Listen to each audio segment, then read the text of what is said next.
some crimes remain unsolved for years, even decades. Case files gather dust in police archives while the perpetrators continue living their lives, starting families and enjoying freedom, a privilege their victims are deprived of. Today, I'll tell you about a killer who managed to evade justice for over a decade and a half. But even he ultimately faced retribution. Rebecca Gould was born on April 28, 1982 in the small town of Melbourne, Kansas, USA, with a population of barely 2,000 people. She was one of 4 daughters in the family.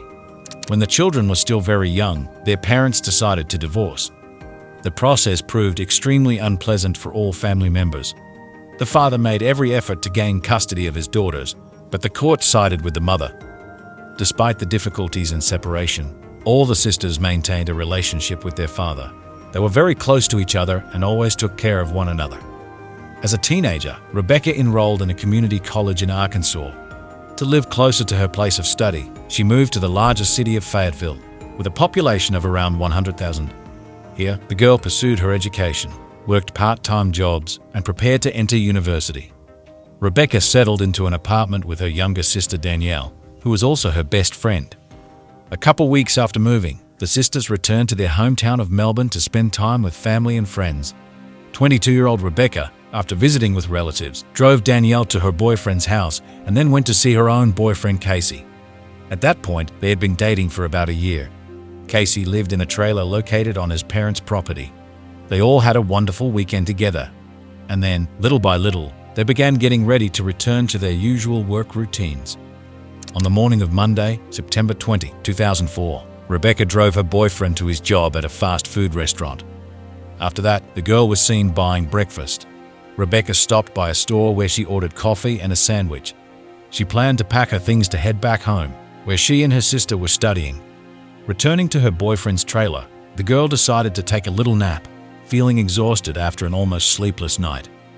Around noon, Rebecca was supposed to pick up Danielle from her boyfriend's place, but the younger sister waited in vain for the older one.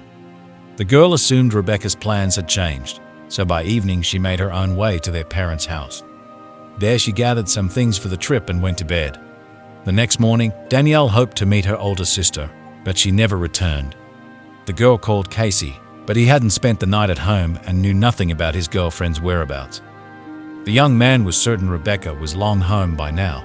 Other friends and acquaintances also denied seeing her. Hoping to find out if something had happened to her sister, Danielle called the sheriff's department. She reported that the girl had gone missing a little less than 24 hours ago. The police were immediately interested in what happened. Investigators began working through possible scenarios, gathering information from the reporting party. After talking to her, they decided to speak with the last person who saw Rebecca before she disappeared. And that was a shocking conversation. I'll tell you about it now. But only to those amazing people who love their parents and haven't forgotten to subscribe to the channel, like this video, and write any comment about how much you love your parents. Damn it, release the goodness from within you by writing this comment. Let's continue. The police went to Casey's workplace, the missing girl's boyfriend, since he was the last one to see Rebecca. However, the young man told law enforcement that the night before he had stayed at a friend's house, and in the morning he went straight to work. He knew the girl was supposed to leave with her sister and wasn't expecting her to return. But the detectives were alarmed by Casey's decision, especially considering he had a dog that needed care. The young man couldn't leave it for long, although there was someone on his parents' property to look after the animal. The police had no evidence to confirm their suspicions, but investigators still decided to inspect the trailer where the missing girl's boyfriend lived. They requested his consent to search. When law enforcement arrived at the scene, they immediately noticed Rebecca's car parked nearby. Inside the trailer, there was a sharp smell of bleach. All the missing girl's things were in place. Her purse, money, cell phone, even the breakfast she bought, the coffee and sandwich, remained untouched. It seemed as if the student hadn't gone anywhere at all. Even her dog, a Pomeranian, was there, which she definitely couldn't have left unattended for long. In the bedroom, the police noticed the heavily crumpled bedding. The duvet was found in the washing machine with traces of blood. A bottle of bleach stood by the bed. Detectives looked under the mattress and saw large fresh red stains on it. Obviously, someone had recently flipped it over, trying to hide these traces. After this discovery, law enforcement's suspicions only strengthened. An examination showed that the blood on the mattress and bedding belonged to the missing girl. Casey became the main suspect in Rebecca's disappearance and probable murder, given the amount of blood found in his trailer. However, several colleagues and the young man's management confirmed that on the day of the disappearance, at 8 a.m., the girl had dropped him off at work. She was whole and unharmed, after which she went about her business and didn't return. The young man worked until 4:30 p.m., and when his shift ended, friends picked him up in a car. This was seen by several witnesses. Casey went to the movies with his buddies for an evening showing, and then they headed straight to one of the friends' houses. The tired young man went to bed and didn't get up until the morning of September 21. From there, he went directly to the fast food restaurant. The friend also confirmed Casey's alibi. It seemed the young man had solid proof of his non-involvement, so there were no grounds for arrest. But investigators still didn't completely rule him out as a suspect. They continued carefully examining the crime scene. All the girl's things remained in the trailer, with the exception of the suitcase she usually took with her on trips. Police suspected that the body could have been hidden in it. Another interesting detail was the absence of one of the legs of the piano that stood in the trailer. According to Casey, this leg had long been loose and would fall off if you bumped the instrument, but he didn't know where it had gone. Maybe it rolled somewhere. Friends, a very important point, creating this kind of content requires a lot of time, and right now my channel and I are going through a rough financial situation. I would be endlessly grateful if you would sponsor this channel and support me with a donation. And in return, I can personally respond to you in the comments and also mention your noble name or your parents' names. You love them, right? I'll do it. I'll write it just like that donation from the incredibly well-mannered child of Chris and Megan, for example. Imagine how happy they'll be. So become sponsors. I'll be endlessly grateful to you, and you'll make your parents happy too. Among the versions regarding Rebecca's disappearance, the possibility of her running off with her ex-boyfriend Justin was also considered. The police contacted him, but the young man assured that he had not seen the missing girl and had not maintained any relationship with her for a long time. Meanwhile, the search for Rebecca continued, and a week later, law enforcement received alarming news. On September 27, 2004, the body of the 22-year-old student was found in a ravine near the road. A random witness came across a pit formed by a mound, at the bottom of which lay the dead girl.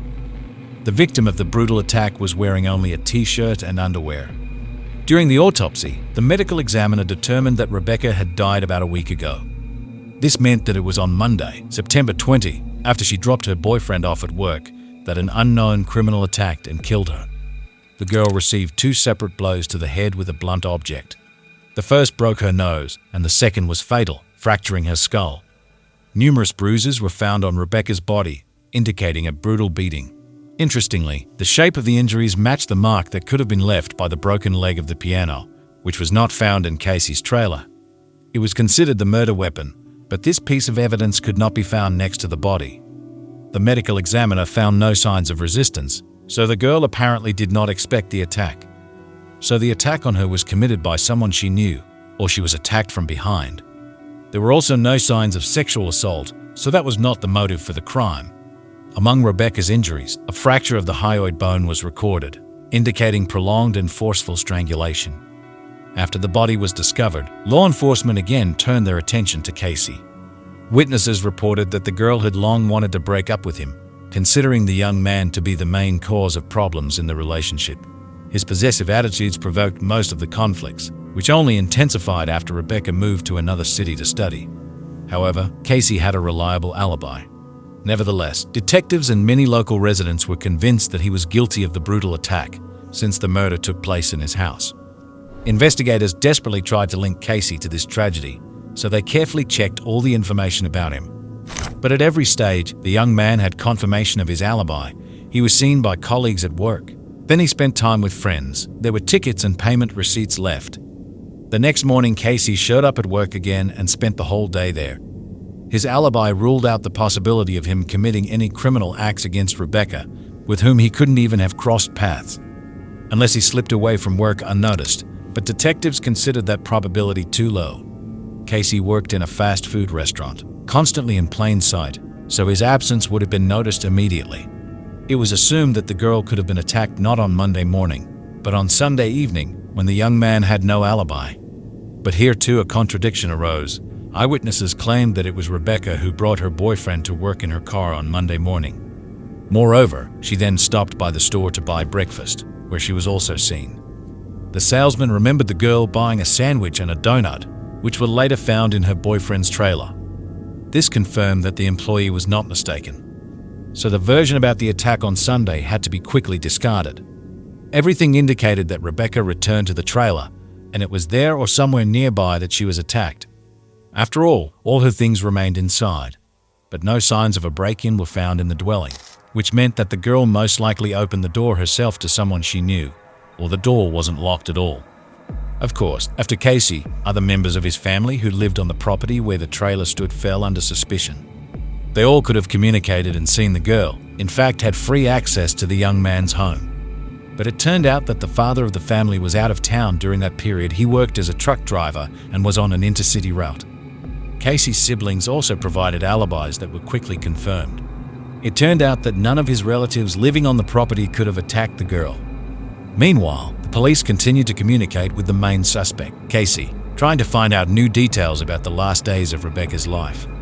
The young man admitted that on Sunday evening he saw his cousin, 27-year-old William Miller. He was passing by and stopped for a few minutes at the driveway to talk. Although the visit was brief, investigators latched onto this information. Everything indicated that the victim knew her killer, and it could have been anyone. It became known that William had come to town to help his mother move back from Texas.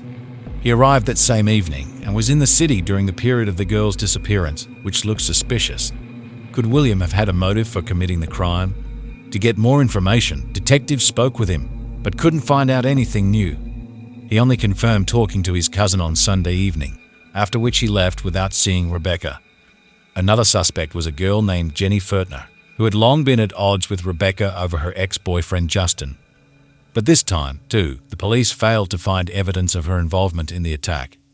At the time of the murder, she had a reliable alibi. Gathering information about the last days of the deceased's life, detectives learned that she had met with a guy named J.B. Etsy. There was no romantic relationship between them, but the young man sold her marijuana, for which she owed him $20. Investigators thought he might well have been involved in the murder over money. But during the conversation with him, nothing suspicious was found. The guy claimed that he would never have killed a young girl, even for an amount many times greater than the $20 debt. He successfully passed a polygraph test, so he was released.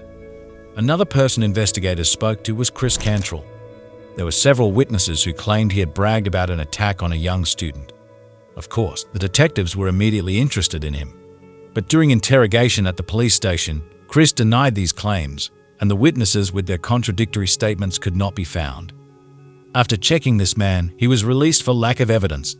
Moreover, he had an alibi. After this episode, the investigation reached a dead end. Despite public anxiety and pressure from the victim's relatives, the process stalled and did not move forward for several years.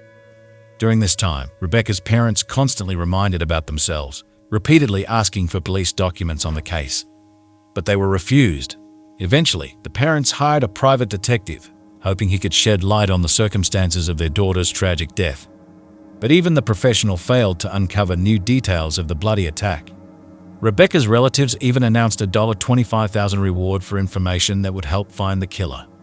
But even this did not move the investigation from a dead end. Only in the late 2010s did the case unexpectedly receive a new impetus.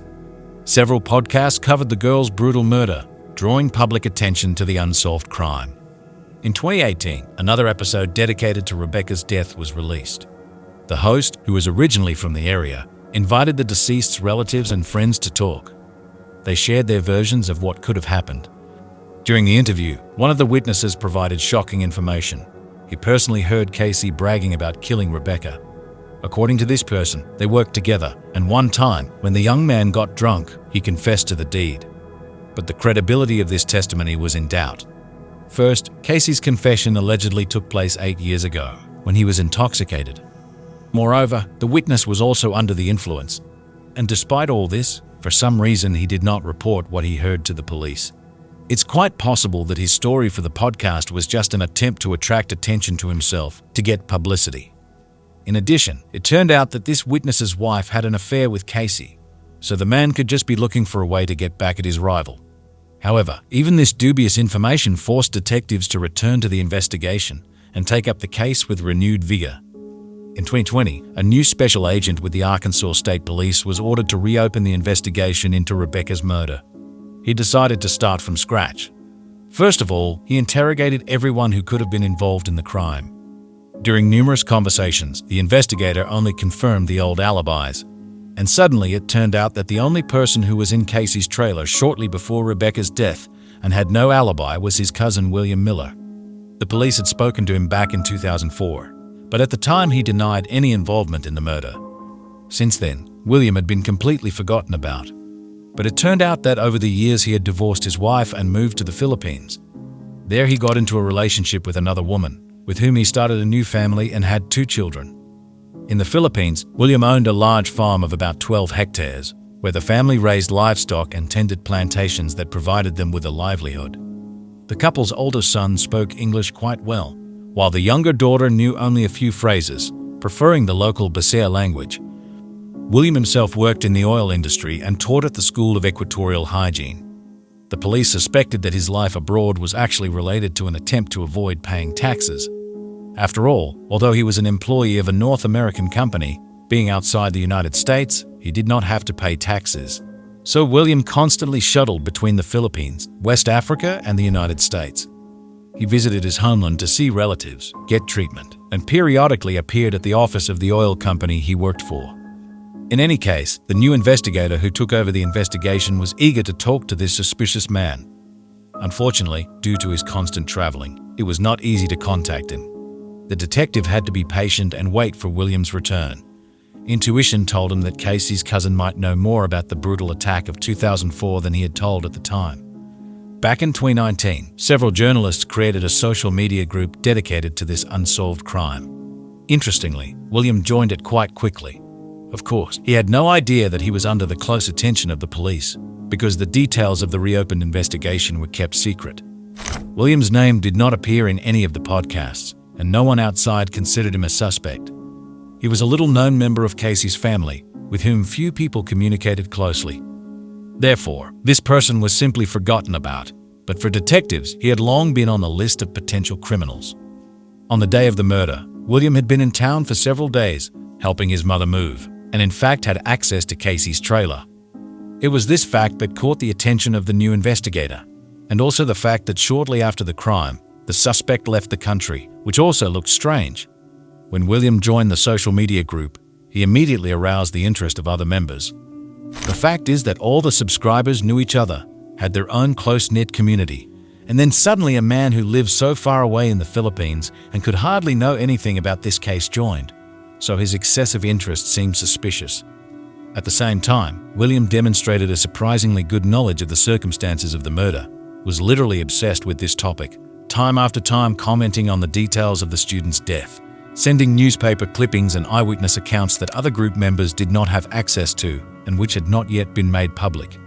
Community subscribers claimed that William talked about the place where the girl's body was found and also shared his suspicions that Casey's neighbors were involved in the crime. This greatly alarmed the other members of the group. One of the girls, who was well versed in genealogy, analyzed the information and found that William was the cousin of the deceased's boyfriend. This discovery caused alarm in everyone. After considering the situation, the community members decided to pass the collected information to the Arkansas State Police. Law enforcement officials were interested in this information. William's behavior, his joining the group, his obsessive discussion of the murder theme resembled the actions of a criminal who monitors the progress of the investigation and tries to lead the investigation in the wrong direction. But the police's hands were tied, because the suspect was in another country, and there was no way to interrogate him. Although there was an extradition agreement between the USA and the Philippines, more compelling grounds were needed to extradite a person. All that remained was to wait for William to return to the States on his own. In order not to miss his arrival, law enforcement officials warned the customs services. The man's passport was entered into the appropriate database. It was assumed that the system would automatically report his appearance at the border, and then customs officers would quickly contact the police. And so it happened. In October 2020, William flew to Arkansas to visit his family, who now lived there. The detective learned of his arrival. When police called the suspect's mother, she assured that her son had not appeared in the country for over a year. But this was a lie, because law enforcement officials already knew that he had crossed the US border. Later, the woman explained her insincerity by the fact that she did not believe in the conversation with the police and thought that some ill wishes of William were trying to find him. Eventually, the police managed to arrange a meeting with William at the station on November 7, which he attended. Finding himself in the interrogation room, the suspect immediately declared his readiness to cooperate and provide any information necessary for the investigation. He assured that he had nothing to hide. Despite the fact that the man was suspected of murder, the detectives initially decided not to focus on this. The conversation began casually, from afar, with innocent questions in order to win over the suspect and give him the opportunity to open up. At first, the investigators were interested in William's current life and his frequent moves. He talked about his busy schedule and life, gradually relaxing. Further, the detectives showed interest in his work, place of residence and daily routine at the time of Rebekah's murder. William reported that he was then working on a 7-on 7-off schedule, that is, a week of 10-12 hours a day, and then the same amount of rest. Shortly before the tragic death of the student, his mother moved from Arkansas to Texas, and he helped her with the move. But she did not like the new state, so the woman decided to return back. William used one of his weeks off to help his mother return home. That is why he found himself in the city during the period when Rebecca Gould was murdered. The police gradually approached the most important questions. It turned out that William was not very close to his cousins, although they occasionally met and communicated. According to him, he had been to his cousin's trailer only a few times, but did not remember this happening in 2004. Then the police tried to clarify the circumstances of William's meeting with Casey in September 2004. He confirmed that he did visit him while living in the house with his mother. According to the suspect, he had little communication with his cousin because he was constantly working. William saw him and the girl only in the evening, and it seemed to him as if they had some kind of quarrel. However, this aroused even more suspicion, because the young people's loved ones claimed that they did not quarrel that evening. William said that he had been to his cousin's trailer several times, but did not mention to the police about communicating with him on September 19, the day before Rebekah's death. He kept silent about this until the very end, and the detectives also did not tell him about their awareness. They tried to lead the suspect to a confession. According to William, he arrived in Kansas only on the evening of Sunday, September 19, when it was already getting dark, and stayed with his mother. In the morning, they took his younger brother to school together, and then spent the whole day packing things. On Tuesday, William rented several trucks for the move. It was during this period that police officers who came to search began working around his cousin's trailer. But he never mentioned seeing Casey and Rebekah. After that, the detectives told about their awareness of the communication between Casey and William on September 19, 2004. However, the suspect began to deny that he did not remember exactly and suggested that this meeting took place at a different time. The detectives continued to maintain a relaxed atmosphere and asked the man to provide DNA samples. He immediately refused, explaining that his DNA could have remained on the furniture items during his cousin's visit. The detectives explained to William that they would compare the DNA not with samples from the furniture, but with specific physical evidence from the crime scene, but they still could not convince him. In fact, no DNA of the killer was found at the crime scene, so the detectives just wanted to check his reaction. At the same time, the suspect agreed to take a polygraph test. Before the test began, he was clearly nervous. William claimed that he was taking medications that affected his blood pressure, so he was afraid of the low accuracy of the results. However, in reality, such problems do not affect the effectiveness of the test, which he was informed about. The polygraph examiner managed to calm the suspect down, but this did not help him successfully pass the test. William failed the polygraph, which automatically increased the police's suspicions. The interrogation continued. The investigators were determined to break the suspect. To do this, they used the same tactic that they used on Casey in the first year after the girl's murder. Then they photographed his car and tried to convince the young man that Rebekah's blood was found on the gas pedal. Of course, this was a trick to get the criminal to give himself away, but it didn't work with Casey. He continued to argue that it was possible, so the police assumed that the young man was indeed innocent. To pull the same thing on William, they had to track down and photograph his old pickup truck, which he owned at the time of the crime. When the police played the same trick, informing him that Rebekah's blood was found on the pedal of his car, it worked. The man suddenly began to stutter, get confused in his testimony. He was even more nervous, and his story instantly changed.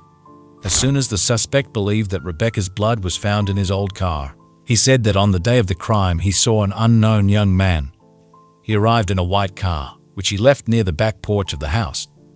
William saw the suspicious man quickly disappear from the scene alone, and he thought that his cousin's trailer had been robbed. When he ran inside to make sure of this, he saw not the consequences of a robbery, but blood on the bedding. In his opinion, Rebekah was attacked and kidnapped, and then probably killed. Of course, the detectives could not believe it, because according to his confession, the criminal acted alone. Moreover, there was no reason to hide this information for 16 years. When he was exposed in a lie, William stated that he was ready to confess. According to him, on Monday morning he went hunting in the woods behind his grandfather's house. He knocked on the trailer where Rebekah was and asked to use the phone. Suspecting nothing, the girl let him in.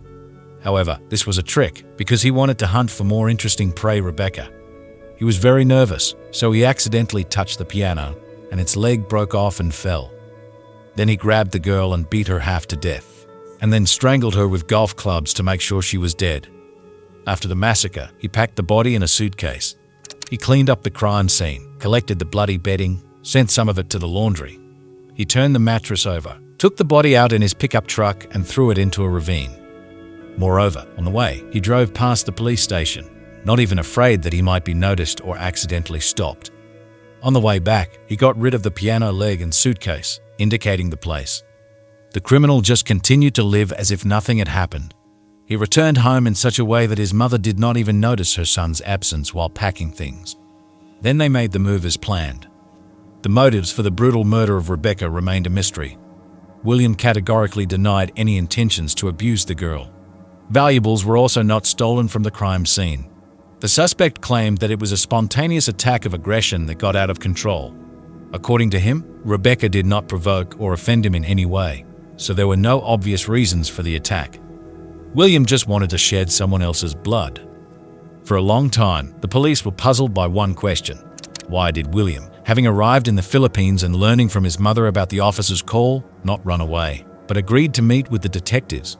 The man admitted that for many years he had been lying to everyone about this incident in order to make sure of his inviolability.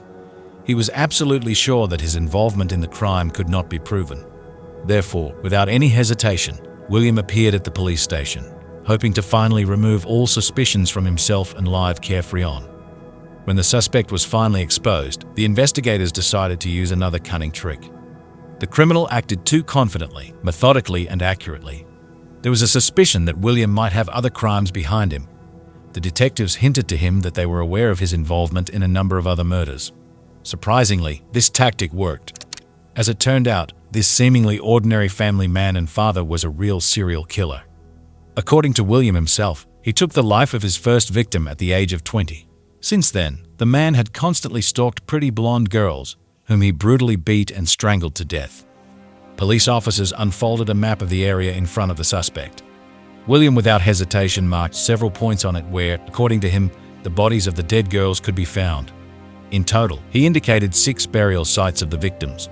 4 of them, according to the killer, were girls of easy virtue, and 2 were random passers-by whom he chose for no apparent reason.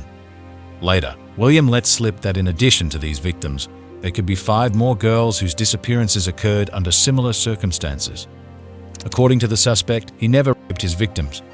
He chose girls who provided intimate services only because they were easy to lure into a trap, and hardly anyone would look for them after they disappeared. He admitted that he felt incredible excitement at the moment when the victims undressed, and then suddenly attacked from behind and strangled them with their own clothes. At this point, William's revelations about the fate of other victims stopped. He no longer wanted to talk to the investigators. The court took into account all the evidence and the man was sentenced to life imprisonment without the right to release. This is how this story ended. If you liked it, write a comment. If not, damn it, write why. Bye-bye.